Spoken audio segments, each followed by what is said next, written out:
অমিয়া দুনিয়াতে বিচারপতি বিচারের রায় দেয়, ওই বিচারপতিরও বিচার আছে না নাই? সবচেয়ে বড় বিচারপতির নাম কি? বিশ্বনবী ইনসাফ করে গোটা বিশ্বকে দেখিয়ে গেলেন কেমন করে বিচার করতে হয়। বিশ্বনবীর কাছে কখনো বিচার আসলে বিশ্বনবী দুই পক্ষের কথা শুনে রায় দিতেন। পড়েন সুবহানাল্লাহ। সব সময় দুই পক্ষের কথা শুনে রায়। এখন কি দুই পক্ষকে সমান প্রিভিলেজ দেয়া হয়? কথা বলেন। কারণ কোরআন দিয়ে বিচার হয় না। কোরআন দিয়ে বিচার হোক আমরা চাই কি চাই না?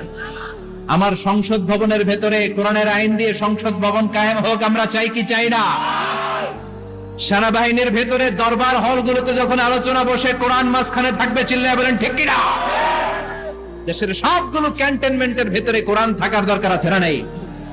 সবগুলো আদালতের ভেতরে কোরআন থাকার দরকার আছে না নেই? কোরআনের আইন অনুযায়ী আমার দেশের সব নিয়ম কানুন চলবে আমরা চাই কি চাই না? এই কোরআনের আইনের বিরুদ্ধে যদি কোনো আইন পাশ করা হয় আমরা ওই আইনের বিরুদ্ধে চিৎকার করে বলেন ঠিক কিনা?